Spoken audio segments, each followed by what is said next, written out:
అందరికీ షలోం. ఈరోజు ఆదికాండము 1వ అధ్యాయము 1వ వచనం గురించి మనం చూద్దాం. ఎందుకంటే ఈరోజు అనేక మంది నోవాహైడ్ వారు ఏమని ప్రశ్నిస్తున్నారంటే ఆదికాండము 1వ అధ్యాయం 1వ వచనమే ఎవరికీ తెలియదు అని మాట్లాడుతున్నారు.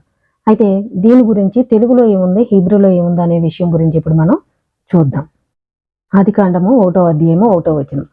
బెరెషిత్ బరా ఎలోహిం ఎత్ హా షమాయిం బే ఎత్ హా అరేత్స్ అని ఉంది. అంటే ఏంటి అంటే బెరెషిత్ అంటే ఇన్ ద బిగినింగ్, బరా అంటే క్రియేటెడ్, ఎలోహిం అంటే గాడ్, యత్ హా షమాయిం ది హెవెన్స్ అంటే స్కై, వే యత్ హా అరేత్స్ ది ఎర్త్ అని అర్థం. అంటే తెలుగులో ఆది యందు దేవుడు భూమి ఆకాశములను సృజించెను అని ఉంది. అంటే భూమి ఆకాశములను అని ఇక్కడ ఉంది. అయితే హీబ్రూలో చూసుకుంటే షమాయిం అంటే హెవెన్స్ అంటే ఆకాశాన్ని సృజించినట్టు ఇక్కడ ఉంది.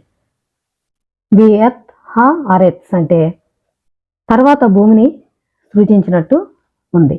అయితే ముందు ఆకాశాన్ని సృజించారా లేక భూమిని సృజించారా అనే విషయాల గురించి ఇంకా మనం చూద్దాం. అయితే 2వ వచనం వచ్చేసరికి ఇప్పుడు ఆదికాండము 1వ అధ్యాయము 2వ వచనం చూద్దాం. వే హా అరెత్స్ హయాతా తోహు వే ఓహు వే కోషెక్ ఆల్ఫనే తెహోమ్ వే రువాహ్ ఎలోహిం మే రహఫెత్ ఆల్ఫనే హమాయిం అనుంది. అంటే తెలుగులో ఏముంది? భూమి నిరాకారముగాను శూన్యముగాను ఉండెను, చీకటి అగాధి జలముల పైన కమ్మి ఉండెను, దేవుని ఆత్మ జలముల పైన అల్లాడుచుండెను. ఇక్కడ ఏమని ఉందంటే దేవుని ఆత్మ జలముల పైన అల్లాడుచుండెను. అల్లాడటం ఏంటి అంటే భయం వేసిందా నీళ్ళని చూసి ఆయనకి? అల్లాడుచుండెను అంటే ఇక్కడ తర్జుమా తప్పు. ఎందుకంటే ఇక్కడ ఆయన యొక్క రువాహ్ అంటే గాలి అని అర్థం. అంటే దేవుని యొక్క ఆత్మ జలముల పైన వేస్తుంది అని అక్కడ అర్థం. అయితే ఇక్కడ అల్లాడుతుంది అని ఇక్కడ ఇవ్వడం అనేది జరిగింది. అయితే మొదటి వచనం చూసుకుంటే ఇక్కడ మనకి భూమి ఆకాశములను అని ఇక్కడ ఉంది, కానీ అక్కడ షమాయిం అంటే ఆకాశాన్ని ముందుగా సృజించినట్టు ఉంది, తర్వాత భూమిని సృజించినట్టు ఉంది. వేయత్ హా అరెత్స్ అంటే ది ఎర్త్ అని అర్థం. కాబట్టి వీటి గురించి ఇంకా మరికొన్ని విషయాలు మనం తెలుసుకుందాం. వీటికి ఇశ్రాయేలీల యొక్క వివరణ ఏ విధంగా ఉందంటే 2 విధాలుగా వారు ఇవ్వడం అనేది జరిగింది. ఈ యొక్క యెషివాలు అని ఉంటాయన్నమాట. ఎక్కువ మంది శిష్యులు ఉన్నటువంటి, విద్యార్థులు ఉన్నటువంటి యెషివా యొక్క వివరణ వారు తీసుకోవడం అనేది జరుగుతుంది. అయితే షమ్మాయి యెషివా ఒకటి ఉంటుంది, హిల్లెల్ అనేటువంటి యెషివా ఒకటి ఉంటుంది. అయితే వీరిద్దరూ ఇచ్చినటువంటి వివరణ ఎలా ఉందో అన్న దాని గురించి మనం చూద్దాం. షమ్మాయి పాఠశాల ఇలా చెబుతుంది: మొదట స్వర్గంను సృజించబడింది, తర్వాత భూమిని సృజించడం అనేది జరిగిందని చెప్తున్నారు. ఇప్పుడు హిల్లెల్ పాఠశాల ఏం చెప్తుందంటే మొదట భూమిని తర్వాత ఆకాశమును సృజించారు అని చెప్తున్నారు. ఎందుకంటే ఆదికాండం 2వ అధ్యాయం 4వ వచనాన్ని బట్టి వారు చెప్తున్నారు. హిల్లెల్ యెషివా ఇలా చెప్తుంది: ఇల్లు కట్టే ముందు ఒక గడ్డి వామును నిర్మిస్తారా? ఎందుకంటే ఆమోసు 9వ అధ్యాయము 6వ వచనం. ఆమోసు 9:6. ఆకాశమందు తన కొరకై మేడగదులు కట్టుకొని వాడును, ఆకాశ మండలమునకు భూమి యందు పునాదులు వేయువాడును ఆయనే. అంటే ఆకాశంలో తన కొరకు మేడగదులు కట్టుకొని వాడు ఆయన అని చెప్తున్నారు. భూమి యందు పునాదులు వేయువాడు అంటే పునాది ఎక్కడ వేస్తారు?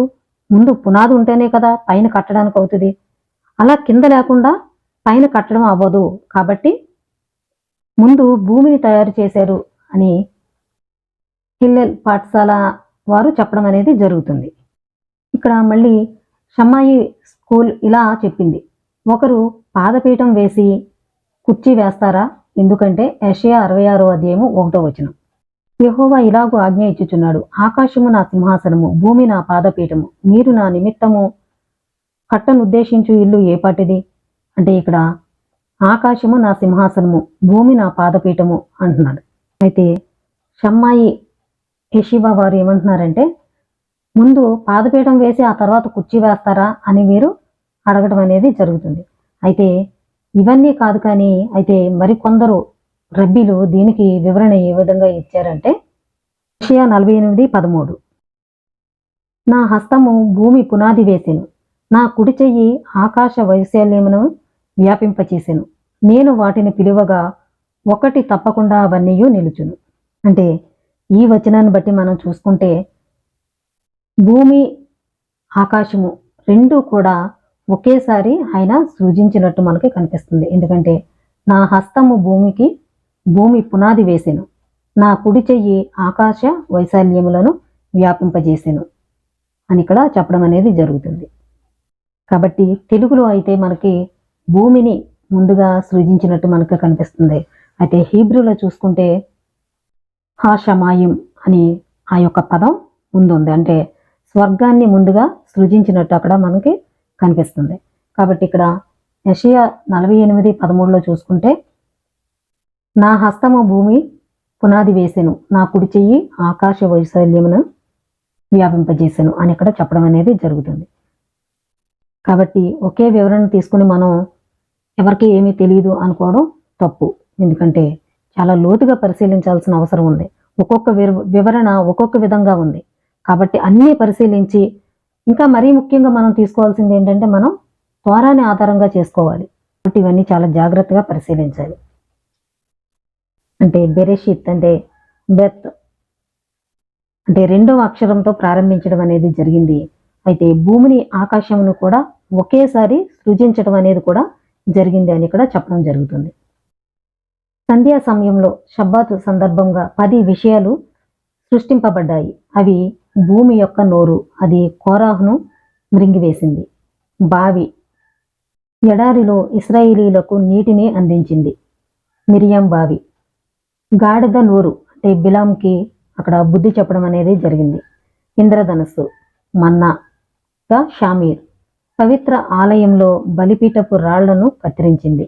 మరియు రాత శాసనం మాత్రలు అంటే 10 ఆజ్ఞలు గల రాతి పలకలు. వీటిని సృష్టి ప్రారంభంలోనే ఈ యొక్క 10 కూడా కలగజేశాడు అని ఇక్కడ చెప్పడం జరుగుతుంది. ఎలోహిం మనిషిని సృష్టించడానికి వచ్చినప్పుడు దేవదూతలతో ఇలా అన్నాడు, మన స్వరూపమందు మన పోలిక చొప్పున నరులను చేయుదము అన్నప్పుడు దూతలు ఈ విధంగా ఆయనతో మాట్లాడటం జరుగుతుంది. ఈ మనిషి విలువ ఏమిటి అని వారు అన్నప్పుడు ఆయన మీ జ్ఞానం కంటే అతని జ్ఞానం చాలా గొప్పది అని అక్కడ చెప్పడం అనేది జరిగింది.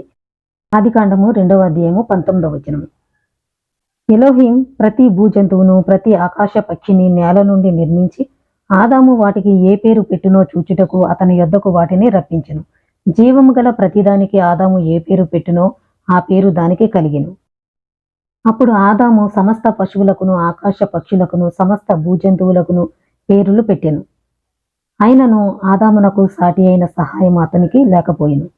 అంటే ఇక్కడ వాటికి ఏ పేర్లు పెడతారో చూద్దామని తండ్రి అనుకోవడం అనేది జరిగింది. అప్పుడు ఆయన యొద్దకు ఈ యొక్క జంతువుల్ని పక్షుల్ని అన్నిటినీ తీసుకొచ్చినప్పుడు వాటికి షార్ అంటే ఎద్దు, చామర్ గాడిద, సూస్ గుర్రము, గమాల్ ఒంటె, డాగ్ చేప, ఖాలివ్ కుక్క, యోనా పావురము, ఆర్యే సింహము, పిల్ ఏనుగు, నహాష్ పాము, కోఫ్ కోతి, ఇలా హిబ్రూలో వాటికి పేర్లు పెట్టడం అనేది జరిగింది. అయితే ఆదికాండము 3:6 ఆదాము తిన్న ఆ యొక్క చెట్టు పండు ఏది అనే దాని గురించి కూడా చాలా వివరణలు అనేవి ఇవ్వడం జరిగింది. అయితే ఆ పండు ఏంటి అనే దానికి కొందరు రబ్బీ మెయిర్ గోధుమ అని చెప్తున్నారు, రబ్బీ జూడా బెన్ ఇలా చెప్తున్నారు, ద్రాక్ష అని చెప్తున్నారు, రబ్బీ అబ్బా ఎట్రోగ్ అంటే సిట్రస్ పండు అని చెప్తున్నారు, ఇంకా రబ్బీ యోషి అత్తిపండు అని చెప్తున్నారు, ఇంకా రబ్బీలు అజారియా, షీమోను, జాషువా బెన్ను ఇలా అన్నారు. అది ఏ చెట్టు అని మనం ఊహించలేము, నిషేధింపబడింది, దాని పేరు తండ్రి వెల్లడిపరచలేదు అని అక్కడ చెప్పడం జరుగుతుంది. ఇంకా ఎట్రోగ్ పండు అని కూడా చెప్తున్నారు. ఇంకా కొంతమంది అయితే ఎజ్రహరా అని ఇంకా తోరా అని కూడా చెప్పడం జరుగుతుంది. తోరా అక్కడ ఉంది అని కూడా చెప్పడం జరుగుతుంది.